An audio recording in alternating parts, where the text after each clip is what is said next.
আমি কৰি চাওঁ আহা 7.10 ষ্টাৰ্ট কৰিবলৈ ওলাইছো আমি ফাৰ্স্ট কোৱেশ্চনটো চাই লওঁ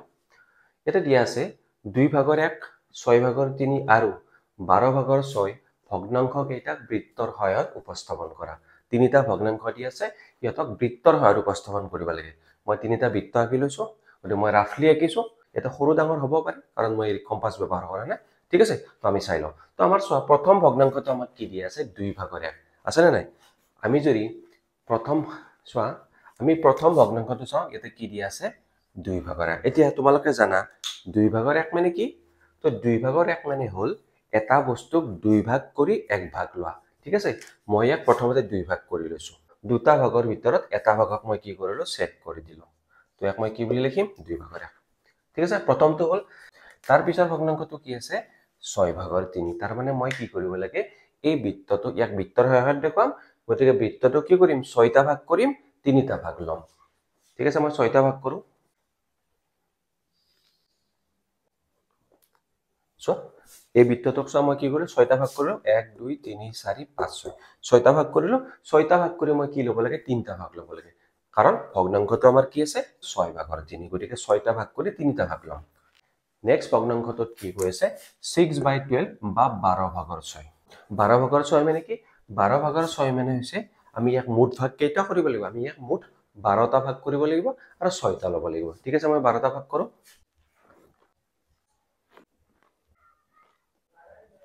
চোৱা এইটো বৃত্তক মই কি কৰিলো কেইটা ভাগ কৰিলো ইয়াৰ পৰা ষ্টাৰ্ট কৰো 1 2 3 4 5 6 7 8 9 10 11 12 ঠিক আছে মই 12টা ভাগ কৰিলো এটা মই 6টা ভাগ লম বা 6টা ভাগত মই কালাৰ কৰি দিম ঠিক আছে সো প্ৰথমতে আমাক কি দিছে তিনিটা ভগ্নাংশ দিছে সেই তিনিটা ভগ্নাংশ কি কৈছে আমাক বৃত্তৰ সহায়ত উপস্থাপন কৰিব দিছে গতিকে মই প্ৰথমতে তিনিটা বৃত্ত আঁকি ললো তাৰ পিছত মই চালো যে প্ৰথম ভগ্নাংশটো আমাক কি দি আছে 2/1 2/1 মানে তোমালোকে জানা এটা মুঠ ভাগ কেইটা দুটা ভাগ কৰিব লাগে এটা ভাগ ল'ব লাগে গতিকে মই বৃত্তটোক দুটা ভাগ কৰিলো আৰু মই এইটো ভাগ লৈ ললো হৈ গল তাৰ পিছৰ ভগ্নাংশটো আছে 6/3 6/3 মানে কি আমি জানো তলটো কি হয় তলটো সদায় মুঠ ভাগ হয় তাৰ মানে বস্তুটো ইমানটা ভাগত ভাগ কৰিব লাগে তাৰ পিছত ওপৰটো কি লোৱা অংশ মানে ইয়াত কি তাৰ মানে 6 ভাগ কৰিম 3 ভাগ লম তাৰ মানে 3 ভাগ লম মানে কি মই 3টা ভাগ ৰং কৰিম কোনটো এটা ভাগ দুটা ভাগ 3টা ভাগ মই 3টা ভাগ ৰং কৰিলো ঠিক তেনেকৈ থাৰ্ড ভগ্নাংশটো চোৱা ইয়াত কি আছে 12/6 তাৰ মানে মুঠ ভাগ কেইটা 12টা কেইটা লম 6টা লম গতিকে মই 12টা ভাগ কৰিছো চোৱা 1 2 3 4 5 6 7 8 9 10 11 12 12টা ভাগ কৰিলো 6টা লম মানে কি 6টা মই কি কৰি দিম ৰং কৰি দিম ঠিক আছে তো এটা দুটা তিনিটা চাৰিটা পাঁচটা 6টা বুজি পালা তোমালোকে একদম সিম্পল কথা তো ফাৰ্স্ট কোৱেশ্চনটো আছিল 2/1 6/3 আৰু 12/6 ভগ্নাংশ কেইটাক বৃত্তৰ সহায়ত উপস্থাপন কৰা মই তিনিটা বৃত্ত আঁকি তিনিটা ভগ্নাংশ উপস্থাপন কৰিলো ঠিক আছে তো ফাৰ্স্ট কোৱেশ্চনৰ আনসাৰ এখিনিলৈকে হ'ল তো এখিনিতে আমাৰ কি হ'ল ফাৰ্স্ট কোৱেশ্চন ফিনিশিং হ'ল বুজি পালা তো ফাৰ্স্ট কোৱেশ্চন যেতিয়া আনসাৰ কৰিবা আমি এখিনিলৈকে লিখিম হ'ব ঠিক আছে এতিয়া আমি কোৱেশ্চন নম্বৰ 2 লৈকে আহো কোৱেশ্চন নম্বৰ 2 কি দিয়া আছে চোৱা 2/1 6/3 আৰু 12/6 ভগ্নাংশবোৰে সমান অংকক বুজাইছে নি যিকিটা ভগ্নাংশ আমি কোৱেশ্চন নম্বৰ 1ত চিত্ৰ দ্বাৰা বা বৃত্তৰ দ্বাৰা উপস্থাপন কৰিলো সেই ভগ্নাংশ কেইটাই সমান অংশ আগুৰিছে নে নাই মানে সমান স্পেচ বা সমান ঠাই আগুৰিছে নে নাই সেইটো আমাক ইয়াতে সুধিছে গতিকে সেইটো আনসাৰ জানিবৰ কাৰণে আমি কি কৰিব লাগিব সেইটো আনসাৰ জানিবৰ কাৰণে আমি আকৌ কোৱেশ্চন নম্বৰ 1ত যাব লাগিব মানে আমি চিত্ৰকেইটা চাব লাগিব গতিকে মই চিত্ৰকেইটা মুছি দিয়া নাই মই এটা কথা লিখি থৈছো চিত্ৰকেইটা 1 নম্বৰ প্ৰশ্নৰ বাবে তাৰমানে আমি যেতিয়া চিত্ৰকেইটা আঁকিম আমি 1 নম্বৰৰ কাৰণে আঁকিম 2 নম্বৰৰ কাৰণে আঁকিব নালাগে কিন্তু মই আকৌ চাব লাগিব হা ইয়াত চোৱা যে এই ভগ্নাংশবোৰে সমান অংকক বুজাইছে নে চোৱা তিনিটা মই সমান বৃত্ত আঁকিছো হয়তো অলপ মোৰ ড্ৰয়িং কৰোতে কি হ'ব পাৰে অলপ সৰু ডাঙৰ হ'ব পাৰে কিন্তু তিনিটা বৃত্ত আমাৰ সমান প্ৰথম কি আছিল 2/1 তো কিমান ঠাই আগুৰিছে বৃত্তটোৰ আধা অংক কি কৰিছে আগুৰিছে কি কোনে আগুৰিছে 2/1 ভগ্নাংশটোৱে ঠিক তেনেকৈ 6/3 ভগ্নাংশটো চোৱা সো 2/1 ভগ্নাংশটোৱে যিমানখিনি ঠাই আগুৰিছে 6/3 ভগ্নাংশটোৱে কি কৰিছে সিমানখিনি ঠাই আগুৰিছে বুজিছে না চোৱা ইউ আধা অংশ আগুৰিছে ইউ আধা অংশ আগুৰিছে ঠিক তেনেকৈ 12/6 ভগ্নাংশটো চালো আমি গম পাম সেইটো আমাৰ কি কৰিছে একে বাকি দুটাৰ দৰে সমান ঠাই আগুৰিছে মানে ইউ বৃত্তটোৰ আধা অংশ আগুৰিছে হৈ গল তো আমি কি গম পালো তাৰ মানে 2/1 6/3 আৰু 12/6 তিনিটা ভগ্নাংশই কাক বুজাইছে তিনিটাই সমান অংকক বুজাইছে আনসাৰত আমি লিখিম হয় বুলি দিলো হয় মানে বুজাইছে নে বুলি কৈছে তো হয় তিনিটা ভগ্নাংশই সমান অংকক বুজাইছে প্ৰথম ভগ্নাংশটোৱে যিমান ঠাই আগুৰিছে দ্বিতীয় ভগ্নাংশটোৰ বৃত্তটো সিমান ঠাই ঘূৰিছে আৰু তৃতীয় ভগ্নাংশটোৰ কাৰণে বৃত্তটো সিমান ঠাই ঘূৰিছে গতিকে আমি দেখা পালো যে তিনিটা ভগ্নাংশ কি কৰিছে সমান অংশক বুজাইছে ক্লিয়াৰ ঠিক আছে চিত্ৰটো আমি 1 নম্বৰ প্ৰশ্নৰ বাবে কি কৰিব লাগিব ড্ৰ কৰিব লাগিব তো 2 নম্বৰ আৰু 3 নম্বৰৰ বাবে আমি ড্ৰ কৰিব নালাগে কিন্তু 2 নম্বৰ আৰু 3 নম্বৰটো সমাধান কৰোতে আমাক চিত্ৰটো লাগিব ঠিক আছে তো প্ৰশ্নটো চোৱা কোৱেশ্চনটো কি দিছে 2 ভাগৰ 1 6 ভাগৰ 3 আৰু 12 ভাগৰ 6 ভগ্নাংশবোৰ সমতুল্য নে সুধিছে এটা আমি জানিব লাগিব সমতুল্য ভগ্নাংশ কি বা কোনবিলাক ভগ্নাংশক সমতুল্য ভগ্নাংশ বুলি কোৱা হয় আমি যদি ভগ্নাংশ তিনিটালৈকে চাও কি দেখা পাও ভগ্নাংশবোৰ দেখাত বেলেগ বেলেগ কিয় বেলেগ বেলেগ 2 ভাগৰ 1 2 ভাগ কৰি 1 ভাগ ল'ব লাগে 6 ভাগৰ 3 6 ভাগ কৰি 3 ভাগ ল'ব লাগে 12 ভাগৰ 6 12 ভাগ কৰি 6 ভাগ ল'ব লাগে কিন্তু যদি চিত্ৰটোলৈ মন কৰা কি দেখা পাবা 2 ভাগৰ 1 যিমান ঠাই ঘূৰিছে 6 ভাগৰ 3 সিমানখিনিয়ে ঘূৰিছে আৰু 12 ভাগৰ 6 ভগ্নাংশটোৱে সিমানখিনি ঠাই ঘূৰিছে তাৰ মানে যদিও তিনিটা ভগ্নাংশ দেখাত বেলেগ বেলেগ তিনিটা ভগ্নাংশ কি কৰিছে সমান ঠাই ঘূৰিছে বা সমান অংশক বুজাইছে বুজাইছে নে নাই তিনিটা ভগ্নাংশই বৃত্তটোৰ আধা অংশক বুজাইছে এইখিনি আধা অংশ এইখিনি আধা অংশ এইখিনি আধা অংশ গতিকে এনেকুৱা ভগ্নাংশবোৰক কি বুলি কোৱা হয় সমতুল্য ভগ্নাংশ বুলি কোৱা হয় বুজি পালা এনেকুৱা ভগ্নাংশ যিবিলাক দেখাত বেলেগ কিয় দেখাত বেলেগ চোৱা ইয়াতে তিনিটা বেলেগ কিন্তু সিহঁতে সমান ঠাই ঘূৰে বা সমান অংশক বুজায় বা সিহঁতৰ প্ৰকৃত বা আসল মানবিলাক সমান সমান হয় তেনেকুৱা ভগ্নাংশক সমতুল্য ভগ্নাংশ বুলি কোৱা হয় আমি যদি এই তিনিটা ভগ্নাংশৰ চিত্ৰবিলাক চাওঁ তেতিয়া আমি দেখা পাম যে ইহঁতে কি কৰিছে সমান ঠাই ঘূৰিছে অৰ্থাৎ কি ইহঁতৰ মানবিলাক সমান সমান গতিকে এই তিনিটা কি হয় সমতুল্য ভগ্নাংশ হয় আমাক সমতুল্য নে সুধিছে আমি কি লিখিম আনসাৰ হয় তো কোৱেশ্চন নম্বৰ 4 ৰ কাৰণে আমাৰ কি দিছে বেলেগ ভগ্নাংশ দিছে কিন্তু আগৰটো দৰে আমাৰ কোৱেশ্চনটো কিহৰ ওপৰত আছে সমতুল্যৰ ওপৰত আছে নে নাই তো আমি পঢ়ি চাও 6 ভাগৰ 2 12 ভাগৰ 4 আৰু 24 ভাগৰ 8 ভগ্নাংশবোৰ সমতুল্য হয়নে নহয় আগৰ কোৱেশ্চনটো অলৰেডি কৈ দিলো তথাপি মই ইয়াত এবাৰ বুজাই দিছো ইহঁতৰ একক ভগ্নাংশবোৰ বেলেগ বেলেগ কি তাৰমানে এটা অংশৰ মান বেলেগ কি কাৰণে বেলেগ বেলেগ ৰূপ বেলেগ বেলেগ তাৰমানে ইহঁত দেখাত বেলেগ বেলেগ ঠিক আছে যেহেতু দেখাত বেলেগ বেলেগ তো ইয়াৰ একক ভগ্নাংশবিলাক বেলেগ হ'ব তো ইয়াৰ একক ভগ্নাংশ কি হ'ব 2 ভাগৰ 1 হ'ব তো ইয়াৰ একক ভগ্নাংশ কি হ'ব 4 ভাগ কৰি 1 ভাগ ল'ব লাগিব ইয়াৰ একক ভগ্নাংশ কি হ'ব 8 ভাগ কৰি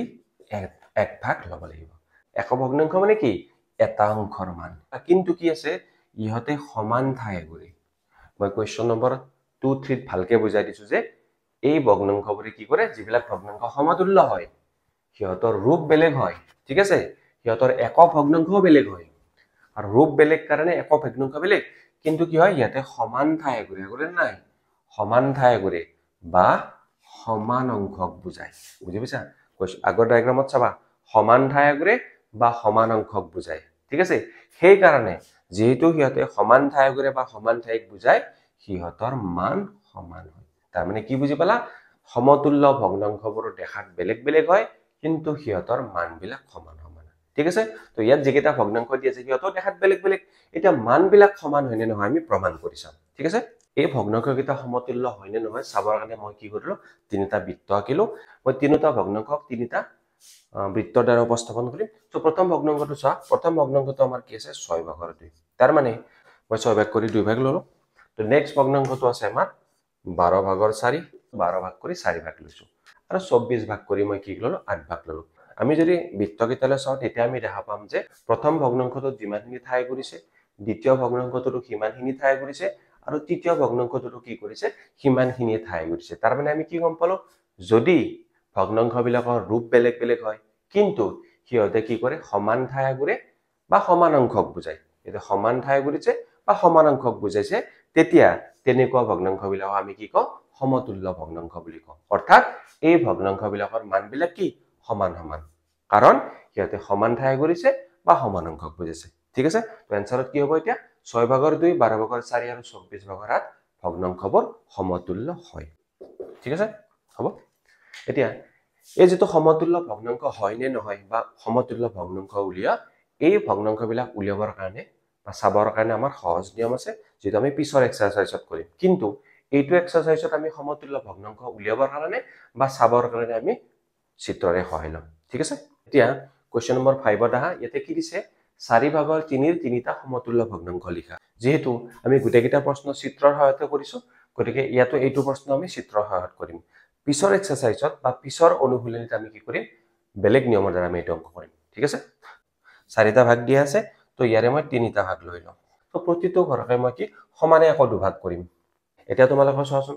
কেইটা ভাগ হৈ গ'ল ইয়াতে এইবাৰ ৰং কৰা অংক আমিতো বেলেগকে ৰং কৰা নাই আমাৰ সেইখিনিয়ে ৰং কৰা আছে কিন্তু মই কি কৰিছো ভাগৰ সংখ্যা বঢ়াই দিছো এবাৰ চোৱাচোন ৰং কৰা অংক কেইটা হৈ গ'ল 4টা ভাগ কৰোতে মই 3 ভাগ লৈছিলো এতিয়া যদি মই তাক ডাবল কৰি দিলো মানে ভাগবিলাক দুটা দুটা কৰি দিলো তেতিয়া কি হল মুঠ ভাগ কেইটা হৈ গ'ল 8টা হৈ গ'ল ৰং কৰা অংক কেইটা হৈ গ'ল 6টা হৈ গ'ল তাৰ মানে আমি এটা সমতুল্য ভগ্নাংশ পাই গলো কি সেইটো হৈছে 8/6 পালা বুজি এতিয়া নেক্সট আহা এবাৰ মই আকৌ হেতু কামে কৰিম আকৌ মই ভাগবিলাক দুটা দুটা কৰি দিম চাবা মাত্ৰ মই কি কৰিছো প্ৰতিটো ভাগকে ডাবল ডাবল কৰিছো মানে মাজেৰে এটা ভাগ কৰি দিছো এবাৰ চোৱা ভাগ কেইটা হৈ গ'ল কেইটা 16 ৰং কৰা অংক হলে নাই বা 12 গতিকে ভগ্নাংশটো কিমান হ'ব গতিকে ভগ্নাংশটো ইয়াত কিমান হ'ব মুঠ ভাগ 16 ৰং কৰা 12 তাৰ মানে কি কৰিলো মই 16 ভাগ কৰি 12 ভাগ ললো সো আমাৰ মূল ভগ্নাংশটো কি আছিল মূল ভগ্নাংশটো আছিল 4/3 তাৰ মানে মই প্ৰথমতে কি কৰিছিলো এই বৃত্তটোক 4 ভাগ কৰিছিলো 4 ভাগ কৰি 3 ভাগ লৈছিলো হেতু আমাৰ আছিল মূল ভগ্নাংশ আছিল না নাই তো প্ৰথমতে আছিল 4/3 তাৰ পিছত মই কি কৰিলো সেই বৃত্তটোক যিমান কেইটা ভাগ আছে হিয়তক মই কি কৰিলো দুই ভাগত প্ৰতিটো ভাগকে দুটা দুটা ভাগত ভাগ কৰিলো হল তেতিয়া আমাৰ কি হৈ গ'ল ভগ্নাংশটো আমাৰ মুঠ ভাগ কেইটা হৈ গ'ল মুঠ ভাগ হৈ গ'ল 8টা আৰু সেই ৰং কৰা ভাগ 3টা আছিল ইয়াক ই ডাবল হৈ পেলে কেইটা হৈ গ'ল 6টা তাৰ পিছত মই কি কৰিলো চোৱা নেক্সট স্টেপত কি কৰিলো সেই 8টা ভাগক আকৌ মই ডাবল কৰিলো দুটা দুটা ভাগত ভাগ কৰিলো মুঠ ভাগ কেইটা হৈ গ'ল 16টা এইবাৰ সেই ৰং কৰা অংকখিনি 6 পৰা যায় কিমান হল 12 গতিকে ভগ্নাংশটো কিমান পালা 16/12 3 নম্বৰ স্টেপ এটা মই লওঁ মই কি কৰিম আকৌ মই কি কৰিলো প্ৰতিটো ভাগকে দুটা ভাগত ভাগ কৰি দিলো এইবাৰ চোৱা মুঠ ভাগ কেইটা হল 32টা ৰং কৰা অংক কেইটা হল চোৱা এবাৰ ৰং কৰা অংক কেইটা হল 24টা গতিকে ভগ্নাংশটো কিমান হ'ব তলত মুঠ ভাগ 32টা ওপৰত ৰং কৰা অংক 24টা গতিকে ইয়াৰ পৰা আমাৰ যাই পেলাই কিমান পালো আমি নেক্সট ভগ্নাংশটো হল 32/24 গতিকে এতিয়া চোৱা 4/3 সমতুল্য ভগ্নাংশ মই 3টা পালো 8/6 16/12 আৰু 32/24 নিশ্চয় বুজি পাইছা চিত্ৰটো এটা চিত্ৰতে কৰিছো গতিকে অকমান খেলিমেলি হ'ব পাৰে কিন্তু তোমালোকে যদি ডাঙৰকৈ বৃত্তটো আঁকি স্কেলেৰে ভাগ কৰি যোৱা তেতিয়ালে তোমালোকৰ খেলিমেলি নহয় নেক্সট এক্সাৰসাইজৰ পৰা বা অনুশীলনীৰ পৰা আমি কি কৰিম সমতুল্য ভগ্নাংশ উলিয়াবৰ কাৰণে আমি এটা বেলেগ পদ্ধতি ব্যৱহাৰ কৰিম যেটো তোমালোকে হয়তো বুজি পাবা ঠিক আছে সো আজিৰ কাৰণে থ্যাংক ইউ